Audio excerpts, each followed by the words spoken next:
And a good Wednesday morning to you. Welcome into the Nick Craig Show, streaming live this morning on YouTube, Rumble, and X. You can also listen 24/7 on demand on your own time by checking out the Nick Craig Show in your favorite podcast app. If you would be so generous to do so, rate or review the show, whether you're listening on Apple Podcast or Spotify.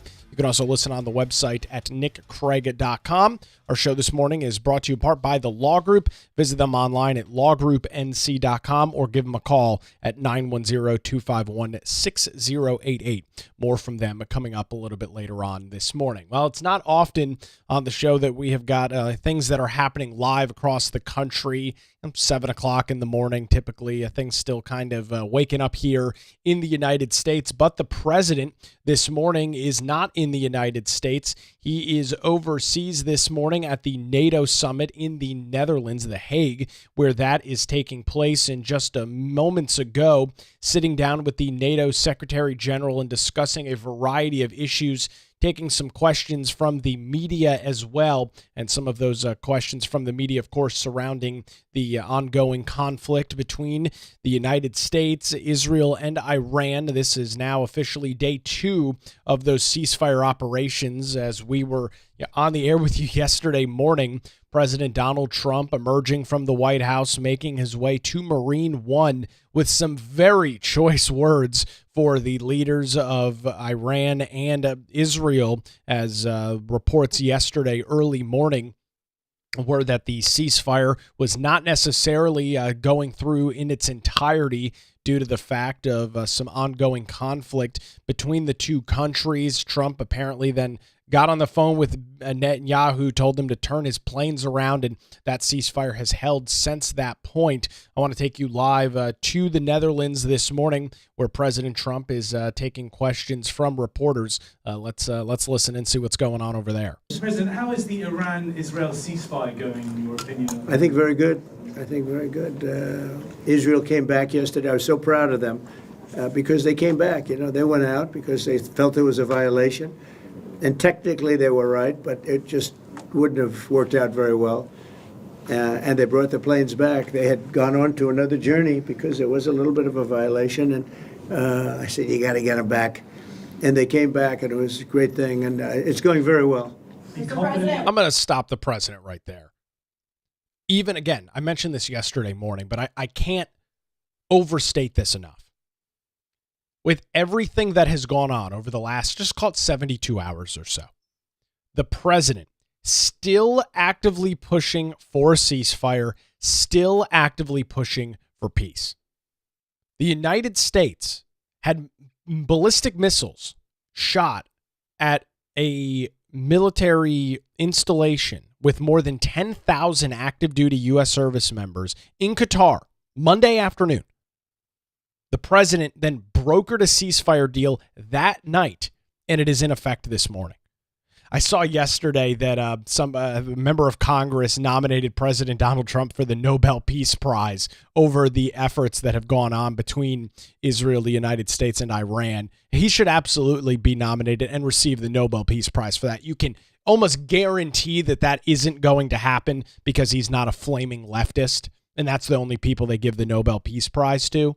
But really, when you look at peace, when you look at this situation that has unfolded over the last couple of days, President Donald Trump, and again, strong United States leadership, which, for a period of time was not something that you really thought about, but you watched the last 4 years with a weak, incompetent, useless leader in the Oval Office. This is really the difference between having strong United States leadership and not. So we'll continue with the president in The Hague this morning.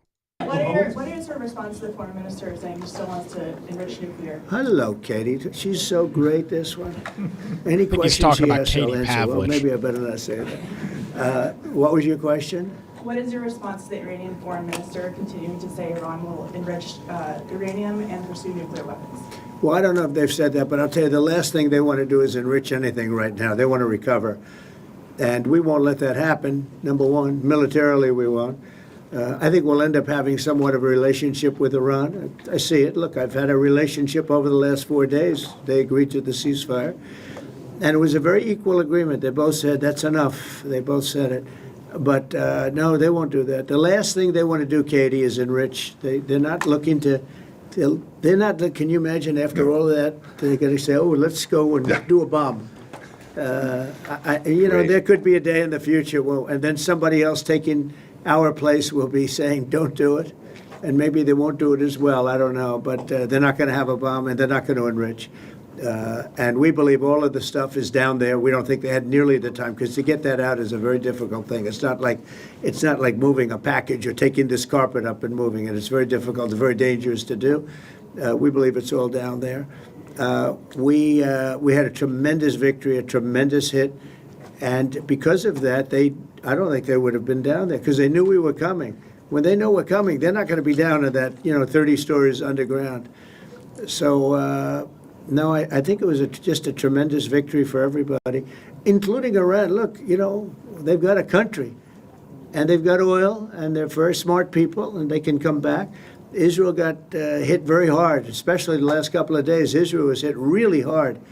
Those ballistic missiles, boy, they took out a lot of buildings, and they've been great. Bibi Netanyahu should be very proud of himself, and they've really been great. But they're not going to be building bombs for a long time. Mr. President, what's your reaction to the intelligence reports saying that the Iranian nuclear sites were only partially devastated, not entirely? Yeah, well, they said. Let's get into this. We'll hear the president's answer here, but let's get into this, because this, of course, has been one of the big stories run by the fake news over the last day or so. I mean, these people just have absolutely no shame. The president of the United States takes decisive action against the Iranian nuclear program, which, by the way, I had Fox News on this morning, and they played a clip of Bill Clinton, George W. Bush, Barack Obama, and Joe Biden, all four presidents, three of them Democrats, one of them a Republican, all making the point that Iran cannot have nuclear weapons, that the Iranian dictatorship, the Ayatollah, should not have the ability to enrich uranium and to build nuclear weapons. All the way back, the Bill Clinton clip was from the late 90s. I think it was either 98 or 99.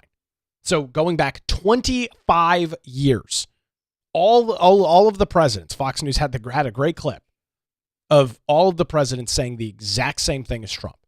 Trump actually did it.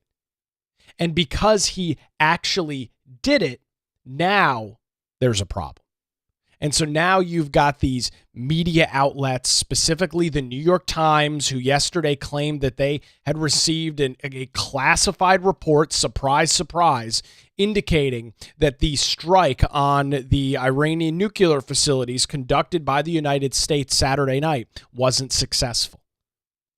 These individuals want to see President Donald Trump, and not only President Donald Trump, but I genuinely believe they want to see America fail. They want to see America fail. They have hatred in their heart for the United States of America. They despise the United States, and it's obvious. Look at what they write. Look at what they report. Look at what they say. They despise the country that you and I love. They despise the country that men and women in uniform all over the world are fighting for this morning. So this is what this reporter at the NATO summit is talking about. A classified preliminary U.S. intelligence report, which is, again, classified, suggested that the Trump administration's initial assessment of the damage to Iran's nuclear program was, quote, overblown. An assessment from Defense Intelligence Agency's DIA, that's the entity, the Defense Department's intelligence wing, surveyed the damage from the United States' B-2 strikes with 30,000-pound bunker buster munitions and smaller follow-up strikes from Israel's Air Force, sources told the New York Times. Based on information gathered from a United States Central Command assessment, the DIA estimated that the strikes on the nuclear facility, particularly the Fordow fuel enrichment plant, which was the main site that was being targeted, set Iran's nuclear program back by less than 6 months. Officials speaking with the New York Times classified the 5-page report is only preliminary and further analysis with more information is anticipated. So nobody's been in the facility. Nobody really knows what has gone on there. But because there is a preliminary DIA report that shows that the strike wasn't that successful, according to those on the left, now that's the story. No longer are we talking about how for 25 years, presidents of the United States have discussed the Iranian government not having the ability to enrich uranium and build a nuclear bomb. Trump actually did it, but, it's not good enough. Trump actually did it, but, Orange Man, that evil, awful, terrible Orange Man, wasn't good enough for the New York Times. Wasn't good enough for those on the political left that, again, talk the hard game about Iran, unless you're, of course, talking about Obama, who gave them stockpiles of cash. Let's see. What did Joe Biden and Kamala Harris say about Iran? What was their strong message? It was one word. Don't you remember? Don't. That's what the president of the United States and the vice president of the United States had to say to the Ayatollah. Don't. D-O-N''T. Don't. That's the strong language that came out of the United States under the previous administration. Just don't. I hate the mainstream media. I try not to use that word very often because to me it is a word that carries influence, and a word that should give you a strong reaction. I absolutely hate the media. There is nothing in my mind that is questioning that statement. I despise and have extreme hatred for the mainstream media. The things that they say, the things that they do, and generally what they feel about you and I and the country that we love. So that's kind of the setup on this question, this report out yesterday. I'm very curious to hear what Donald Trump's reaction to this is. Here's the president at The Hague. It was actually, the report said it could have been they don't know. I mean, they did a report. I could have Pete talk to it because his department did the report. They really don't know. I think Israel's going to be telling us very soon because Bibi is going to have people involved in that whole situation. We hear it was obliteration. It was a virtual obliteration. When you take a look at the ground above, don't forget the flame is all underground. But everything above, if you look at the before and the after picture, everything above is burned black, the trees, everything. There's one building, but that's a building that sunk substantially into the granite so that, the fire goes right over it. I believe it was total obliteration. I believe they didn't have a chance to get anything out because we acted fast. If it would have taken 2 weeks, maybe, but it's very hard to remove that kind of material. Very hard and very dangerous for them to remove it. Plus, they knew we were coming. And if they know we're coming, they're not going to be down there.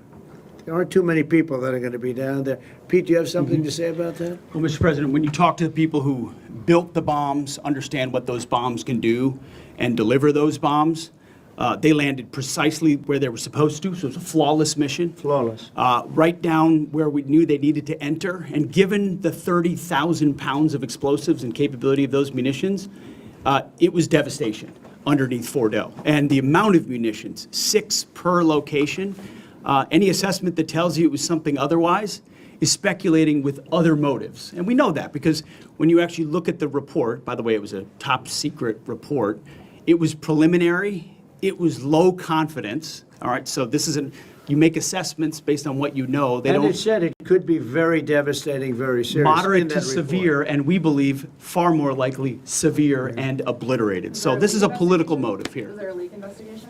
Of course, we're doing a leak investigation with the FBI right now because this information is for internal purposes, battle damage assessments, and CNN and others are trying to spin it to make the president look bad when this was an overwhelming success. We had a tremendous success, and this is the New York Times. I call it the failing New York Times. It's going to hell. And CNN, which, as you know, very few people are watching. And you would think they'd do the opposite. You would think they'd want to say, this was an unbelievable success. And the thing that hurts me is it's really demeaning to the pilots and the people that put that whole thing together, the generals. That was a perfect operation. And when you look at the holes, and this was done from 52,000 feet, there was no moon, there was no light, and those 3 holes are right together. And also, and nobody talks about this, we shot 30 Tomahawks from submarines, in particular one submarine, but that was 400 miles away. And every one of those Tomahawks hit within a foot of where they were supposed to hit. Took out a lot of buildings that Israel wasn't able to get. We took them out with Tomahawks. We don't even talk about that. This was a devastating attack, and it knocked them for a loop. And, you know, if it didn't, they wouldn't have settled. If they had You know, won. that's a really interesting point there by the president. And I guess I inherently thought about that, but didn't really necessarily connect the dots. Let's just say the strike. Let's go with this this New York Times leak report assessment that the failing New York Times put forward yesterday.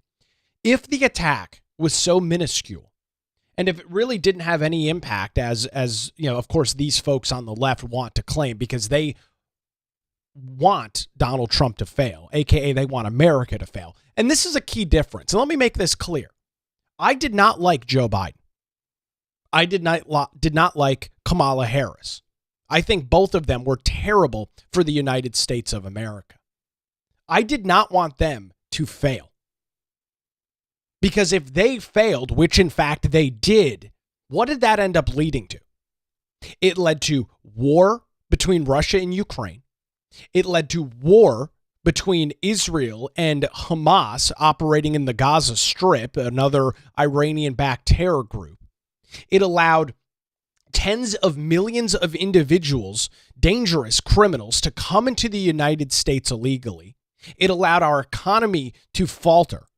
Right? When a president fails, regardless of their political party, whether they're a Democrat or a Republican, it is not good for America. It is not good for you and I, the citizens. And while I disagreed with Joe Biden on nearly everything, like many of you, I inherently did not want him to fail. His failure pained me. His failure had a direct result on my life and everybody else's, right? His failure to deal with the economy caused inflation to reach 9.5% during the summer of 2022. That was the result of failed economic policies out of the White House. That does not help me. When inflation is at 10%, I don't receive any benefit. You don't receive any benefit. And I think that's a quintessential difference between the left and the right, right? We support the United States of America. We want the United States to thrive. We want a successful president. The left doesn't. They want Donald Trump to fail. They want America. They want the United States to fail. And that's disgusting. These people have absolutely no shame. Jay Hills is commenting on our Rumble live chat this morning and says, "It's disgusting just how much the media hates our country's guts. They actively root against us. Looking at the Drudge Report headlines any day makes it obvious. It's sick." Of course. Drudge Report has been off the handle now pretty much since the unfortunate passing of Rush Limbaugh. I could not tell you the last time I visited the Drudge Report. It's a terrible website. You should be using Citizen Free Press. That is the Drudge alternative and equivalent that has got phenomenal analysis of news and stories. But yeah, the media hates America, obviously. The New York Times, the Washington Post, the rest of these outlets, they want to see the president fail. And regardless of whether you agree with the president's policies, principles, ideas, if you want them to fail, you are therefore rooting against the United States of America. That is, to me, is not good. That, to me, is not a sustainable situation. More from the president at the NATO conference just moments ago. If we didn't take it out, they wouldn't have settled. Somebody mentioned that to me last night. If that thing wasn't devastated, they would have never settled. Great Mark, do you point. have something Yeah, to say? no, first of all, on the stuff about the intelligence, this is what a leaker is telling you the intelligence says. That's the game these people play. They read it, and then they go out and characterize it the way they want it characterized, and they're leakers. This is the game they play. So that's number one. Number two, here's a fact. The conversion facility, which you can't do a nuclear weapon without a conversion facility, we can't even find where it is, where it used to be on the map. You can't even find where it used to be because the whole thing is just blackened out. It's Right. gone. It's wiped out. It's wiped out. Then we dropped 12 of the strongest bombs on the planet right down the hole in 2 places. Everything underneath that mountain is in bad shape. And I refer you to the statement of the IAEA, Mr. Grossi. You know what he said? He said there was Iran, the way it looked the day before the attack, and what their nuclear program looks like now. 2 very different things. They are way behind where they were just 7 days ago. Now, anything in the world can be rebuilt, but now we know where it is. And if they try to rebuild it, we'll have options there as well. But all this leaker stuff, these leakers are professional stabbers. That's what they are. They go out and they read this stuff, and then they tell you what it says against the law, but they characterize it for you in a way that's absolutely false. There's no way Iran comes to the table if somehow nothing had happened. This was complete and total obliteration. They're in bad shape. They are way behind today compared to where they were just 7 days ago because of what the president did. Marco, can I just alert you to one other aspect? So the great thing is you took out the nuclear capability of Iran. This was crucial. You did it in a way which is extremely impressive. But the signal sends to the rest of the world that this president, when it comes to it, yes, he is a man of peace, but if necessary, he is willing to use strength, the enormous strength of the American military. So I think that signal to the rest of the world, this is far beyond Iran, is extremely important. So let me also point us to that aspect of what happens. They went down, Iran went down to the site afterwards. They said it's so devastated, and they settled when they saw what we did to it. And frankly, if we didn't do that, they would have had a lot of ammunition to keep going. They wouldn't have settled. Somebody brought that up, and 2 Iranians went down to see it. Again, a really great point by the president. If the strike was so unsuccessful, like the New York Times wants it to be, right? I think it would be accurate to say that the media outlets like the New York Times want the Ayatollah, want the supreme leader of Iran to have the ability to enrich uranium. I don't think that that's a far off assessment, right? Because these people hate America. So all of that said, this point that is being made by Trump and by Marco Rubio, if the attack failed and didn't really set back anything substantially, why the hell would the Iranians agree to a ceasefire? If nothing was severely damaged and they can be back up in the matter of 3 months, why did they surrender? Why did they agree to a ceasefire with Israel? They could just continue to shoot off ballistic missiles for the next 3 months and have their refining capabilities back. I mean, just inherently, without knowing anything about the intelligence, without knowing anything about the bombs themselves or knowing about how effective they were or weren't, why would the Iranians agree to a ceasefire if the United States did not deal a decisive blow Saturday evening? Right? Inherently, it just doesn't make any sense. You don't need to have a PhD in bombs to understand that situation. But the media wants to continue to run with this narrative, and it's disgusting. And they called back and they said, this place is gone. So it's just fake news by CNN, which has got no ratings. It's a failed network. Anybody here from CNN, by the way? Because you're a really disgraceful network. MSNBC, I think, is actually worse. But they're all pretty bad. But yours is good, Katie, I'll tell you. Mr. President, You know what Marco reminded me that he did such a nice job there. It was 9 years ago I had to debate this guy. He was not easy. I think he even got better. But when you were into your little thing, I said, this is when I had to debate this guy. You think it's easy to debate him? It's not easy. How long do you think that the Iranian nuclear program has been put back by these strikes? Years or totally? So what? I think basically decades, because I don't think they'll ever do it again. I just don't think they're going to do it. I think they're going to take their oil. They're going to have some missiles, and they'll have some defense. I think they've had it. I mean, they just went through hell. I think they've had it. The last thing they want to do is enrich. They've been trying to do it. By the way, it's hard to enrich.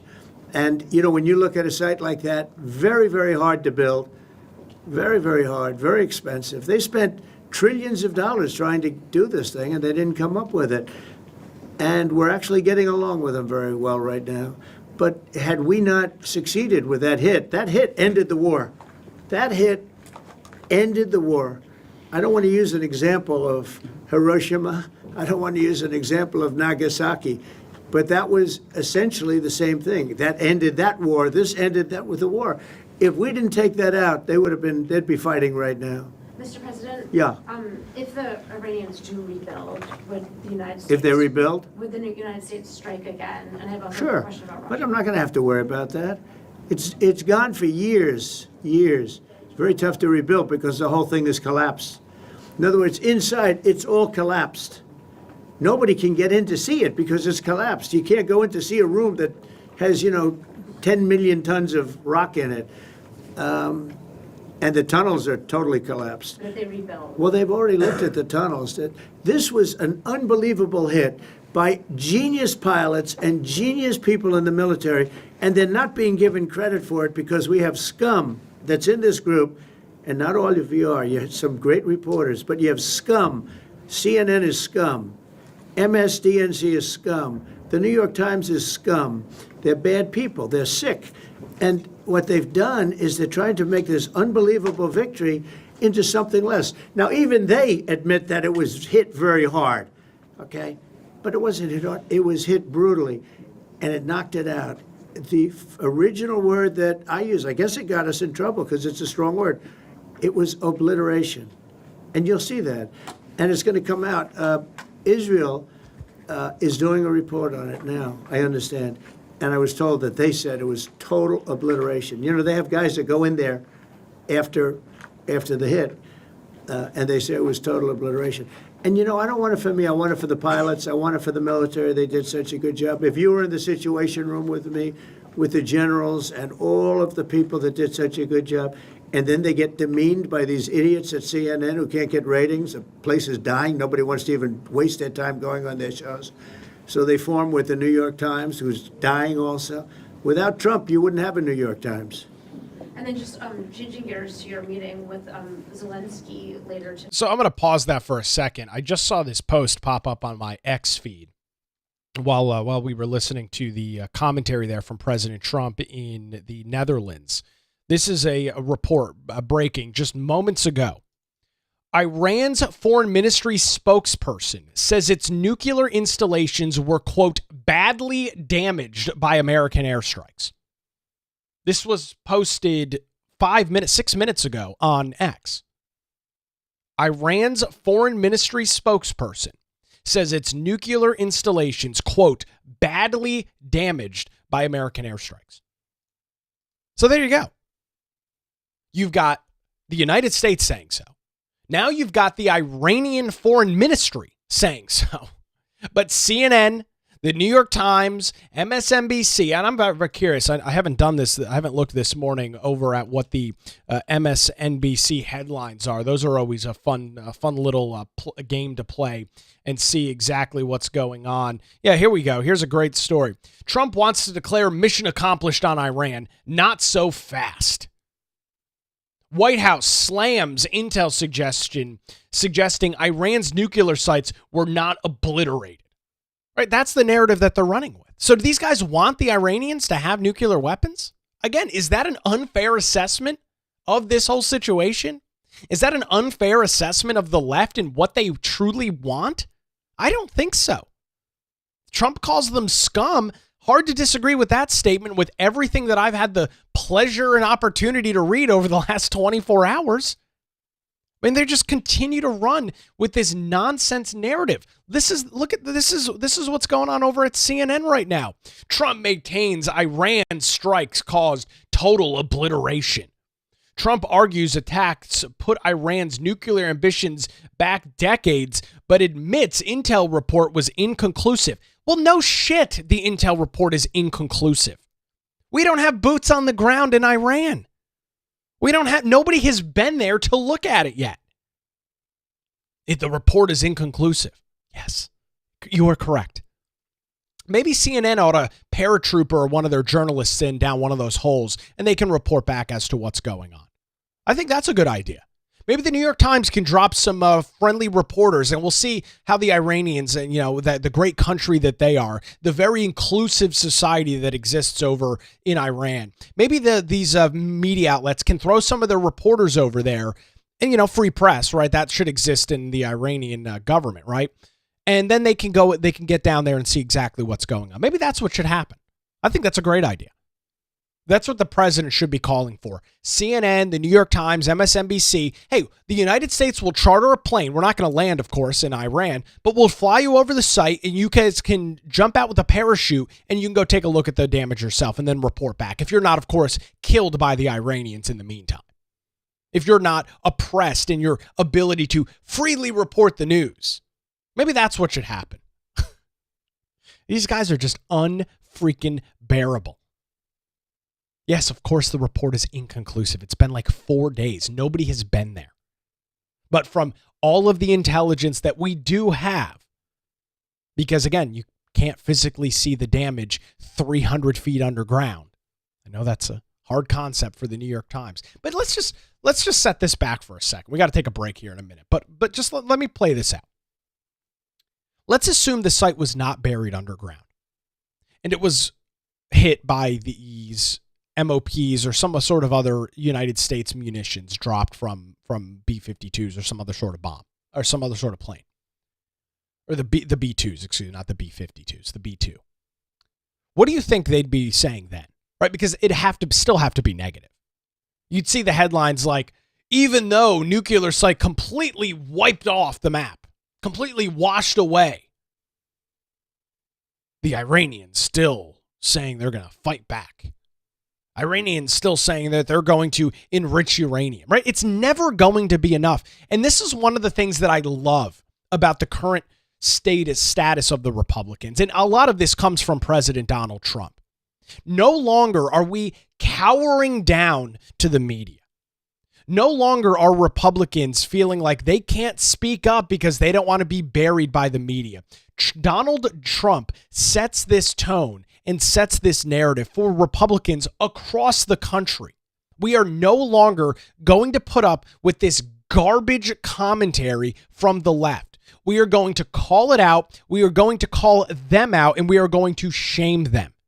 That's the status that needs to be taken. You see it from other individuals. Donald Trump spearheaded and pioneered these efforts back in 2015 and 2016. He led this charge, and it's so great to see that other individuals now. I played the clip last week or earlier this week from Marco Rubio on CBS News. I mean, you've got Margaret Brennan on CBS just trying to steamroll the Secretary of State, and Rubio goes, you don't know what the hell you're talking about. I'm the one that knows. I'm the Secretary of State. You're just some talking head on CBS News.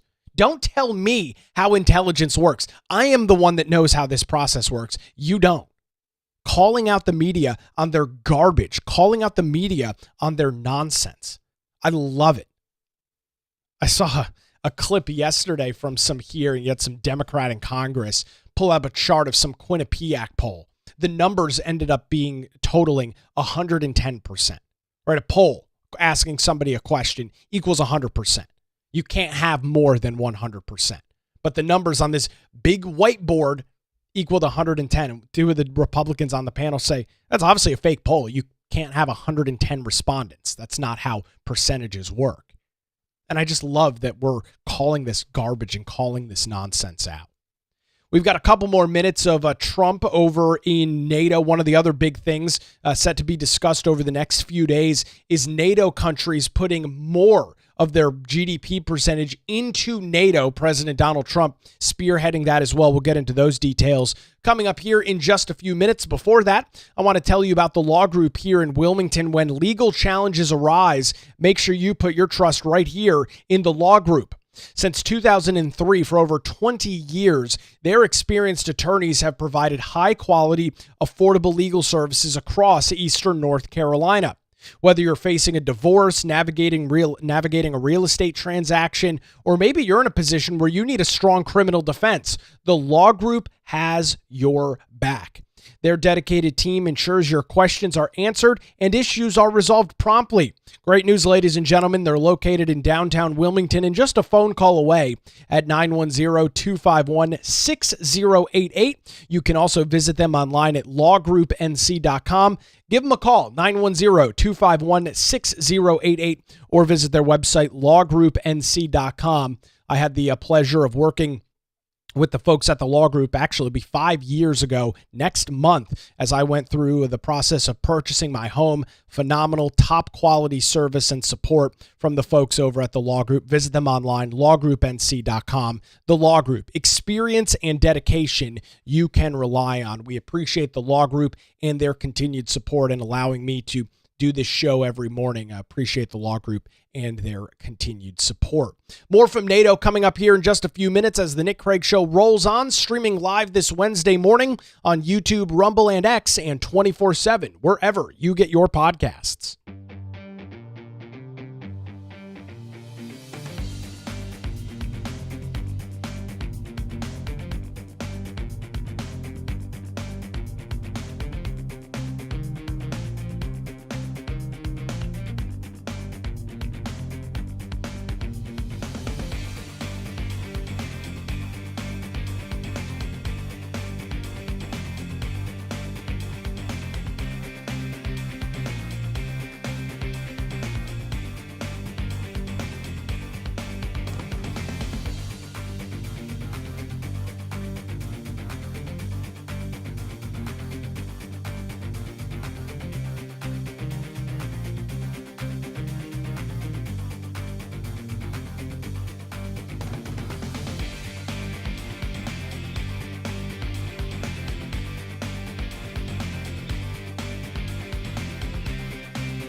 Welcome back. A good Wednesday morning to you. Thanks for sticking with us here on the Nick Craig Show. A busy news day, a busy news week, really, all things considered. President Donald Trump is out of the country this morning. He is in the Netherlands at The Hague for the NATO summit that is continuing throughout this week. One of the big discussions is other countries increasing their spending into NATO. We'll get to that in a few minutes. I've got just a couple minutes left of this question and answer session that happened with the president not long ago this morning. Let's continue with that right now. Today, can you give us any preview of what the two of you might be discussing? No, well, we'll discuss the obvious. We'll discuss his difficulty. He's got a little difficulty. Zelensky, he's a nice guy. I mean, I'm going to meet him today. I don't know. I assume we're going to be discussing Ukraine. Yes. I mean, it seems like the most likely Is there any subject. restart talks there or anything that you might do? Well, we're going to see. I mean, I've spoken to Putin a lot, and he actually was very nice. He volunteered help on, as you know, on Iran. I said, no, I don't need help on Iran. I need help on Russia. Okay? I said, do me a favor. Help us on Russia, not on Iran. But he was very nice. We're going to talk about that. We're going to talk. I think progress is being made. I think great progress is being made on Gaza. I think because of this attack that we made, I think we're going to have some very good news. I was talking to Steve Witkoff, who, by the way, is terrific, and who knows more about this subject than anybody, the subject of what we were just talking about. He was on last night with Jesse and with Laura and with Sean. And boy, Susie has a great take on it. He just explains it so easily. He's really very knowledgeable. But he did tell me that Gaza is very close.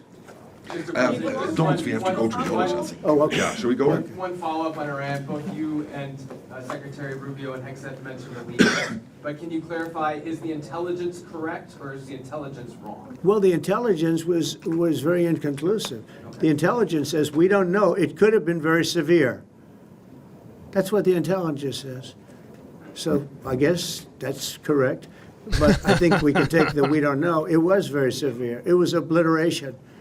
And you'd think that a media outlet would say, isn't that a great thing? I mean, more importantly for the pilots, for the military, you take their guts out. You take their absolute guts out. They had a tremendous attack. It was a complete obliteration. The other team, the other group, Iran, said, let's stop this. And you know what? Israel said it too. Very smart. They fought like hell, and then they said, let's stop. And they're going to build themselves. And I really see it as sticking. I mean, we may do papers on it, Marco. Maybe we're going to do papers. I don't even know if you need them. They're not going to be fighting each other. They've had it. They've had a big fight, like two kids in a schoolyard. You know, they fight like hell. You can't stop them. Let them fight for about 2-3 minutes. Then it's easier to stop them. And then Daddy has to sometimes use strong language to You have get to use stopped. strong language. Every once in a while, you have to use a certain word. I think we have to join get the others. point though. across. Yes, we're going to join some other group. Yes, thank you. Katie, one Just one last question. Do you believe I this only, is she's right? so good, that's the only I reason I mean. take her. Thank you, Mr. President. She used to be very difficult, but now. Katie Pavlich, I think is who he's Do talking you about. believe that this strike on the Iranian nuclear program will lead to the release of the hostages in Gaza? I think that it helped a little bit. It showed a lot of power. Yeah, I think it helped, but we're going to get separately, even before this, we were very close to making a deal on Gaza. I think this helped, yes. Okay, thank you, Katie. Thank you, everybody. All right, so that's the president live at NATO this morning. The Hague taking place yesterday, today, and tomorrow. One of the big things being discussed over there, and I started this clip a little bit late because this was one of the first discussions, is that members of NATO, and this again was another effort really spearheaded by President Donald Trump, was increasing defense spending to 5% of GDP. This has been one of Donald Trump's big things for a long time. You go back to the 2016, Trump as the 45th president. He was very critical of NATO, and rightfully so. Right? So many of these entities, NATO included, the United States puts in far more than many of these other countries. The United States brings far more to the table. And when you really look at it, it's a terrible investment for the United States. Why is it that the United States is obligated? Why is it that the United States has to be the one that is putting in so much to all of these various groups, the UN, NATO? The U.S. has got to fund the vast majority of this stuff, while all of these other countries, particularly those throughout Europe, just sit on their hands and allow the United States to pay for this stuff. President Trump started calling this stuff out in his first term, continually mentioning that the United States getting taken advantage of. That's nothing new. It's unfortunate, but that's the United States always is the one to step up to the table with your and I's money and help out God knows whatever situation is unfolding. So back to the beginning of this press conference that took place earlier this morning, one of the early pieces of discussion between the Secretary General and President Donald Trump was some of this NATO increased funding. Let's tune back into this. Your goals for NATO and Article 5 today. We're with them all the way. I mean, if you take a look at the numbers, we're with them, and they're very big things to announce today. I don't know if you've taken the vote or you're going to take the vote, but I've been asking them to go up to 5% for a number of years, and they're going up to 5%, and that's a big, from 2%. And a lot of people didn't even pay the 2%. So I think that's going to be very big news. NATO is going to become very strong with us, and I appreciate doing it. Perhaps you want to talk Yeah, about it. absolutely. Let me first, before I go to the spending, I just want to recognize your decisive action on Iran. Thank you. You are a man of strength, but you're also a man of peace. And the fact that you are now also successful in getting this ceasefire done between Israel and Iran, I really want to commend you for that. Thank you very much. And I think this is important for the whole world. Then on spending, it's absolutely true. I want to state here, without President Trump, this would not have happened in 3 stages. When you became president in 2016, 2017, you forced Europeans and Canadians to pay more. At this moment, yes, 100%. Stop that right there. Up until the point that Donald Trump came into office, most of these failing, ridiculously stupid countries throughout Europe were giving nothing in terms of percentage to NATO. In some cases, literally nothing. Yet they were part of NATO, getting all the benefits of being part of NATO. And who was picking up the slack? The United States of America. Donald Trump, and if you'll remember this, you have to go way back in your memory to pull this back. But when Trump first started talking about this stuff, do you remember the calamity from the left? Oh my God, Donald Trump is going to pull us out of NATO. NATO's going to collapse because Donald Trump is mean and terrible. I mean, that's what the media coverage was at the time. Because all of these other countries were just sitting on their ass, not doing anything, not providing any substantial value to NATO, and the United States was picking up the tab. Trump said, this is absurd. This is ridiculous. NATO is supposed to be all of these countries getting together. Why the hell are none of them doing it? And why is the United States the one that is responsible for the vast majority of the funding? He called it out, and here's the NATO secretary admitting just that point. Let me roll this back a couple seconds. You are now also successful in getting this ceasefire done between Israel and Iran. I really want to commend you for that. Thank you. And I think this is important for the whole world. Then on spending, it's absolutely true. I want to state here, without President Trump, this would not have happened in 3 stages. When you became president in 2016, 2017, you forced Europeans and Canadians to pay more. At this moment, the result of that phase is $1 trillion extra aggregate defense spending by the Canadians and the Europeans. Then came phase 2, when you became president in January last year. Phase 2 is that all the countries not yet on 2% have now committed to the 2%. This is the old goal from Wales in 2014. 7 were not on 2%. Some were saying somewhere in the 2030s. Now this year, all of them, including Canada, including Italy, including Belgium, they have all now committed to the 2%. And now comes the big splash. Today, we will decide to go to 5%. We have to keep ourselves safe from our adversaries, but also because it is fair to equalize with the United States. With this 5%, the Europeans and the Canadians will equalize their defense spending with the United States. So this is not about American taxpayers paying more. This is about Europeans, Canadians paying more. And again, this would not have happened. I'm really saying this here. And some people might criticize me, but then when I speak with them, they all say, yes, you're right. This would not have happened if you would not have been elected in 2016 and re-elected last year and back into office in January. So I want to thank you. Well, thank you very much. I mean, it doesn't get any better than that, does it? This would not have, literally would not have happened. There is the NATO Secretary General saying that this would not have happened without Donald Trump. You don't need to split any hairs. There's no tea leaves to read.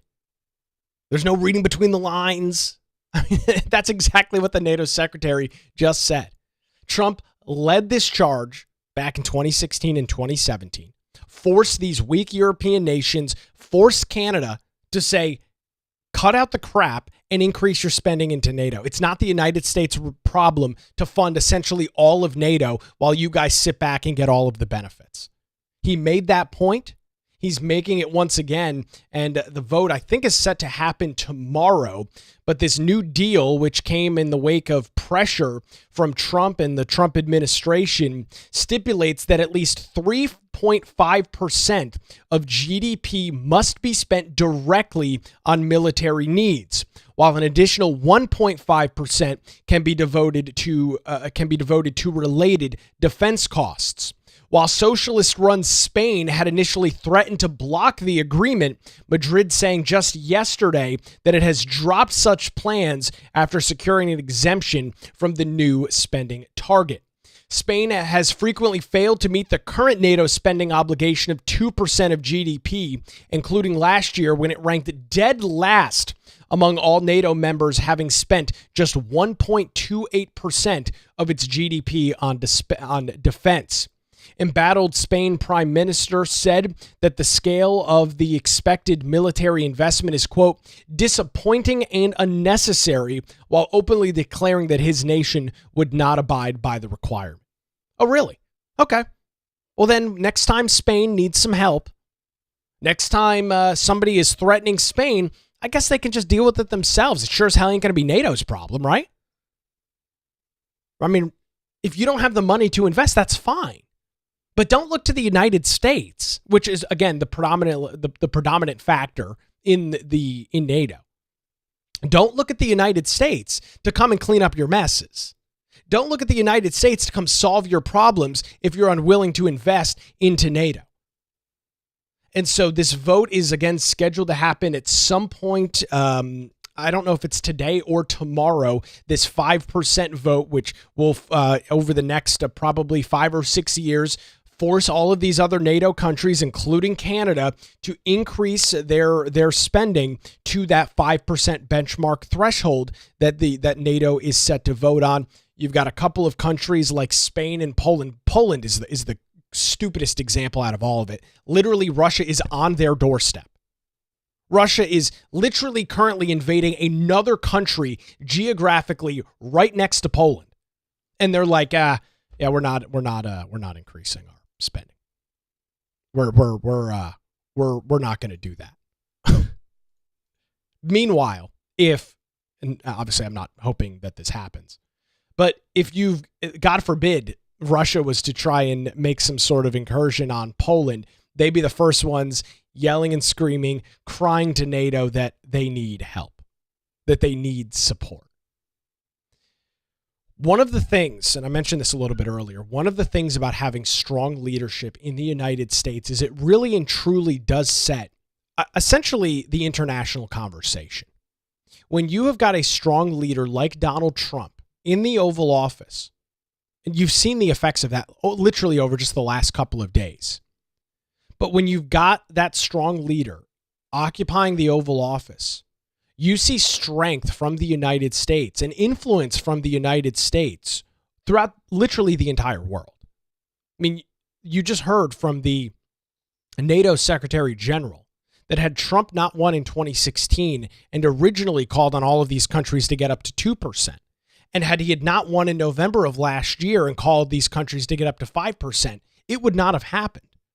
And as the secretary noted, that is equal to an extra $1 trillion in defense spending between the European and Canadian allies in NATO.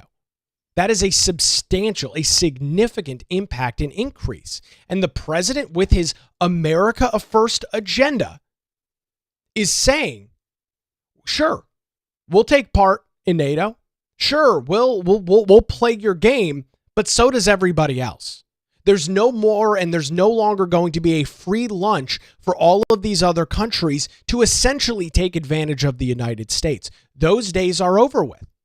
And you compare and contrast that to the previous administration. You compare and contrast that to the likes of Joe Biden and Kamala Harris. Everybody was walking all over us because we didn't have any strength. We weren't expressing any strength from the top, from the Oval Office, from the position of President of the United States.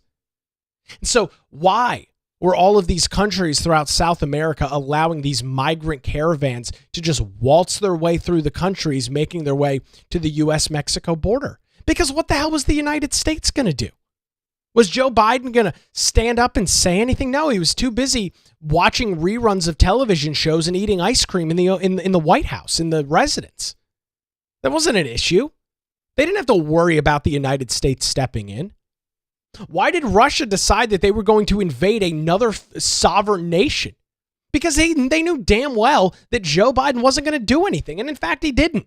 Besides sending billions of dollars over to Ukraine to be pissed away, he didn't do anything.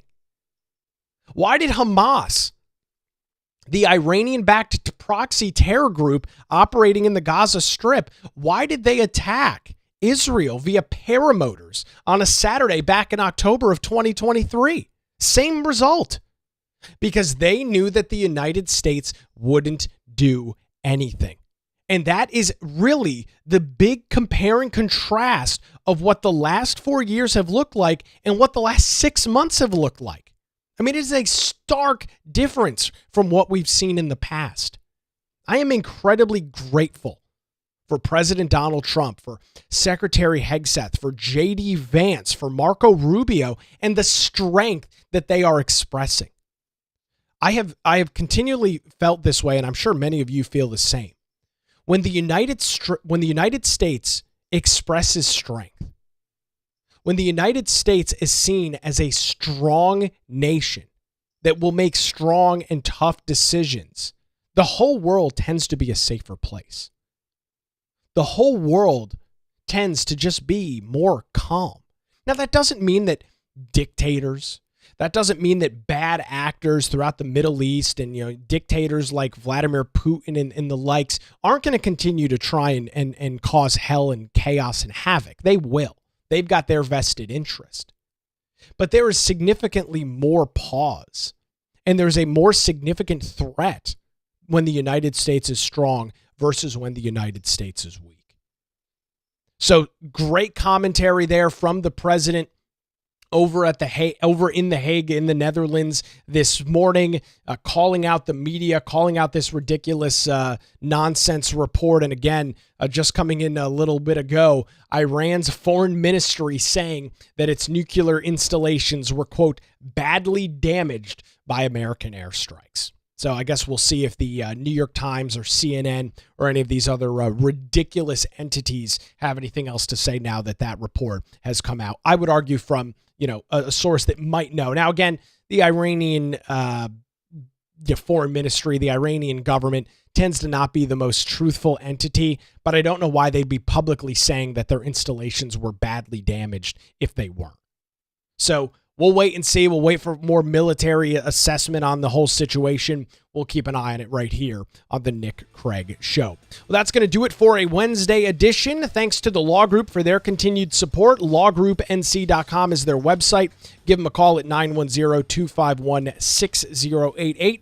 Thanks for joining us live this morning, 7 a.m. on YouTube, Rumble, and X. Or if you're listening after the fact, appreciate you listening on our podcast 24/7. That's going to do it for the Nick Craig Show. Have a great day.